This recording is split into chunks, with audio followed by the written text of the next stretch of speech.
Cheikh Alassane Sène, secrétaire général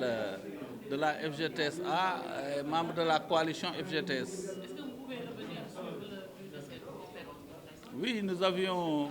tenu cette conférence de presse pour se prononcer sur la situation sociale, surtout dans le secteur de l'éducation, dans le secteur de la santé. Et également, il y a le problème des travailleurs des ASP. Aussi également se prononcer sur le coût de la vie, avec l'augmentation des prix des denrées de première nécessité, tels que l'huile, le sucre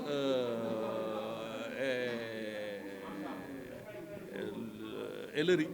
Donc voilà en gros, donc, en tant qu'organisation travailleuse, on ne pouvait pas rester les bras croisés. Il fallait qu'on puisse tenir cette conférence de presse pour se prononcer sur la question. Oui, bon, nous avions exigé de l'État du Sénégal de prendre toutes les dispositions nécessaires pour mettre en application l'ensemble des accords qui ont été signés entre le gouvernement et les syndicats d'enseignants pour qu'il y ait un climat social apaisé afin que véritablement les enseignements apprentissages puissent reprendre le plus rapidement possible. Également finaliser le protocole d'accord dans le secteur de la santé et régulariser véritablement le problème des ASP tout en leur intégrant dans la fonction publique. Nous avions suivi le communiqué du Conseil des ministres hier, où l'État s'est engagé pour pouvoir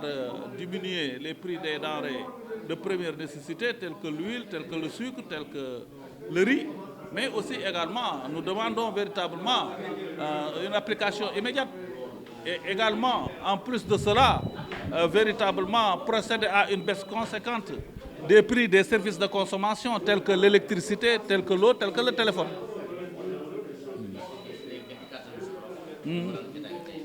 waaw li waral jataayu tey bi xam nga ñun coalition FGTS dañu daje def conférence de presse bi pour prononcer wu sur li nga xam ne mooy mbirum njàng meek njàngale mi ndax xam nañ ne dafa taxaw mbirum santé yéen a ngi gis ne fan yi aussi ñoom ñu ngi bëgg a yëngal gis ngeen li fi xew fan yi ak liggéeykat yi nga xam ne ñoo nekkoon muy les agences de sécurité et de proximité ak mbirum maanaam ndox meek courant beek téléphone beek ak prix denrées de première nécessité ñun nag coalition FGTS ñu dajee tey pour prononcer wu ci loolu exiger ci état Sénégal pour que accords yi nga xam ne moom la signé woon ak jàngalekat yi te nekkul rek mbirum koppar waaye dafa laal seen carrière que nguur gi jëfe ko le plus rapidement possible parce que loolu mooy nekk li nga xam ne bu ko jëfewul mën na yàq njàng mi ak njàngale mi te bëgguñu agsi foofu parce que ñun ay organisation travailleurs lañ mais it ay parents d'élèves lañu ci kaw loolu ñu ngi demander état bi mu jël toutes les dispositions ndax moom dong moo yore caabi bunt bi pour que ñu saafara ko pour que xale yi mën a dem jàngi ndax ñoom dañoo am droit à l'éducation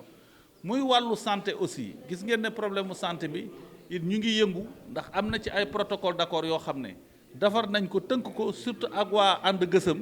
ñu finaliser ko bu ko defee dana nekk loo xam ne dana éviter perturbation te benn réew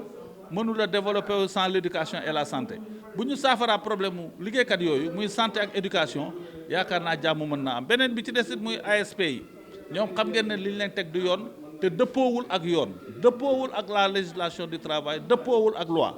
di jël nit ki di ko liggéeyloo weer wu jot nga fay ko fukki junni pendant juróom-ñeenti at mu nekk ci situation yu précaire loolu xel mënu ko nangu ñun mënuñu toog di ko nangu en tant que travailleur moo tax ci kaw loolu ñuy demander état du Sénégal ñooñu nga xam ne mooy ASP yi au lieu que ñu toog fi naan rajo nañu ma Samba wala ma Demba nañ leen jël intégrer leen dans la fonction publique ndax liggéey bi ñuy liggéey bu mucc ayib la ñu ngi ci gendarmerie ñu ngi ci commissariat yi ñu ngi ci service état bi donc ñooñu ñu seen liggéey rafet na rafetaay boo xam ne yàgg na te ñu nekk ay pères de famille nekk ay mères de famille ñu intégrer leen beneen bi ci des muy les prix des denrées de première nécessité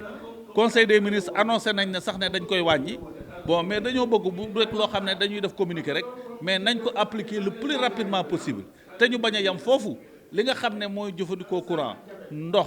courant it aussi nañu ko wàññi ndax loolu dana nekk loo xam ne ndimbal lay doon ci consommateurs yi loolu daal moo nekkoon véritablement li nga xam ne moo waraloon suñ ndaje tey bi muy la coalition FGTS bi nga xam ne Sidya Ndiaye moo ko jiite ak man mii di wax ak yéen Cheikh Alassane Sène